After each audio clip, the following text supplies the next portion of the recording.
सभी का स्वागत है आपके अपनी study channel the exam day. हमने कुछ दिनों से वीडियो डालना कम कर रखा है। उसका रीज़न क्या है, मैंने आपको पहले ही क्लियर कर दिया कि आप लोगों के एग्ज़ाम्स चल रहे हैं।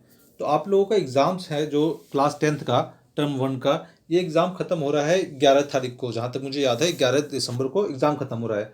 उस एग्ज़ाम के बाद हम सेकेंड टर्म के लिए जो आपका मेन एग्ज़ाम होगा इसके बाद, उसके लिए तैयारियाँ शुरू कर देंगे पहले दिन से ही। ठीक है, उसके बाद हम सही से चीज़ों को समझने लग जाएंगे, क्योंकि जो आने वाला एग्जाम है वो ऑब्जेक्टिव टाइप नहीं, डिस्क्रिप्टिव टाइप होगा, लिखने वाला होगा, तो समझना ज़्यादा ज़रूरी होगा। मैंने पहले ही बताया था कि टर्म 1 के लिए भी जो वर्कशीट असेसमेंट वर्कशीट आ रही है और वर्कशीट आ रही है, सबसे ज़्यादा इंपॉर्टेंट असेसमेंट वर्कशीट है। और टर्म 2 के लिए भी जितनी भी इस बीच में जो भी असेसमेंट वर्कशीट आएगी वो बहुत ज़्यादा ज़रूरी होगा। ठीक है, और इसी क्रम में 29 नवंबर की ये वर्कशीट है, जिसको शायद हमने बहुत सारे सैंपल पेपर करने के चक्कर में ये इसको छोड़ दिया था। ठीक है, और इसको कंप्लीट करवा देता हूँ। बहुत सारे बच्चे बोल रहे थे सर कंप्लीट करवा दीजिए, चाहिए हमें, तो उनको अपना आंसर चेक करना है। तो इसी के अनुसार आप भी अपना आंसर चेक कीजिए और मुझे कमेंट्स में बताइए कि कितने आंसर ही इसमें से आप सही कर पा रहे हैं। ठीक है, तो ज़्यादा समय ना लेते हुए स्टार्ट करते हैं। आकलन कार्यपत्रक संख्या 12 है ये, 29 नवंबर 2021 की वर्कशीट है ये, है ना। असेसमेंट वर्कशीट है, तो करने का तरीका क्या है, क्वेश्चन पढ़िए, ऑप्शन पढ़िए, मेरे आंसर के साथ मैच कीजिए, जितने भी सही होते हैं कमेंट्स बॉक्स में ज़रूर बताइए। आपकी तरफ से भी कम्युनिकेशन होता है तो थोड़ा अच्छा लगता है ना। सिर्फ वन साइड कम्युनिकेशन नहीं होना चाहिए। तो पहला क्वेश्चन क्या है, एक ऐसे समाज की कल्पना जो इतना आदर्श है कि उसका साकार होना लगभग असंभव होता है, क्या कहलाता है। कल्पनादर्श, निरंकुशवाद, ए और बी दोनों, दोनों में से कोई नहीं, तो क्या होता है कल्पनादर्श। लगभग क्या हो रहा है, खुद ही बोल रहा है लगभग असंभव है, साकार होना असंभव है, तो क्या हो कल्पनादर्श, काल्पनिक बातें हैं ये। प्रीतम एक कृषक है, बताइए वह अर्थव्यवस्था के किस क्षेत्र में काम करता है। प्राथमिक, द्वितीयक, तृतीयक, उपरोक्त में से कोई नहीं। तो कृषक है, कृषक मतलब क्या होता है किसान। तो ये किस क्षेत्र में काम कर रहा है, प्राथमिक क्षेत्र में काम कर रहा है। प्राथमिक क्षेत्र कृषि से संबंधित है, द्वितीयक क्षेत्र औद्योगिक से संबंधित है, तृतीयक क्षेत्र सेवा से संबंधित है। ओके, तो इस तरीके से हम समझते चलेंगे साथ के साथ। श्रीलंका ने डैश की नीति अपनाई। श्रीलंका ने कौन सी नीति अपनाई, बहुसंख्यकवाद, अल्पसंख्यकवाद, उदारवाद, उपयुक्त में से कोई नहीं। तो श्रीलंका ने बहुसंख्यकवाद की नीति अपनाई, जिनकी संख्या ज़्यादा थी उनको अधिक अधिकार दिए।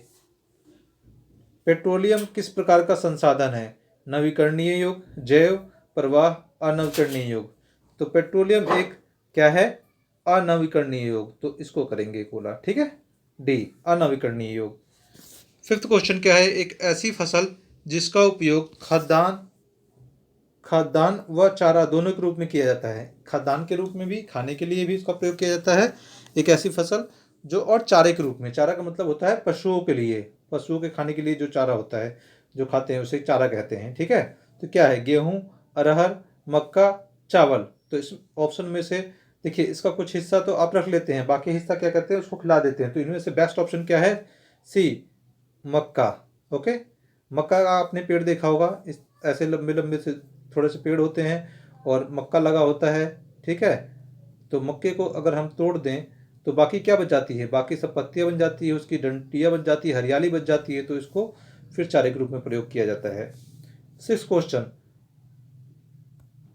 बहता हुआ जल मृत्तिका युक्त मृदाओं को काटते हुए गहरी वाकाएं बनाता है, जिन्हें कहते हैं, क्या कहते हैं।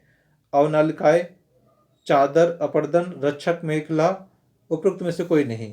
तो क्या होता है ये, बहती हुए जल मृत्तिका युक्त मृदाओं को काटते हुए, बहता हुआ जल जब तेजी से बहता है तो उसके आसपास जो ऐसे होती है ना, उसको काट देता है, अपना क्षेत्र बड़ा करता जाता है। यहाँ पर इतना चौड़ा है, आगे जाएगा तो और चौड़ा हो जाएगा। क्यों, क्योंकि उसका बहता हुआ स्पीड से रहेगा तो उसके साथ साथ काट देगा। तो ये क्या कहलाएगा, अवनलकाय।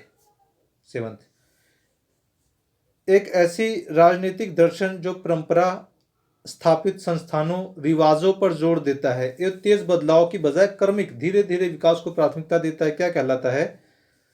रूढ़िवादी, उदारवाद, यथार्थवाद, न उदारवाद। तो ये क्या है, रूढ़िवादी, जो तेज बदलाव को स्वीकार नहीं करते, पूरी पुराने रीति रिवाज को मानते हैं और बहुत धीमे धीमे बदलाव को स्वीकार करते हैं। 8th क्वेश्चन, निम्नलिखित में से कौन सा कदम विकेंद्रीकरण को मजबूत करता है।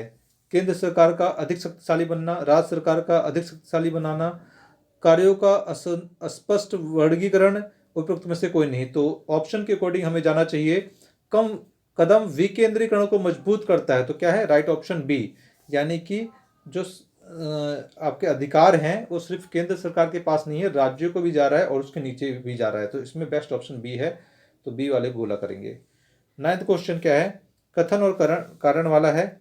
आप सभी को पता है, इस क्वेश्चन को बार बार प्रैक्टिस करने से ही आप ये समझ पाएंगे। कथन और कारण क्या है?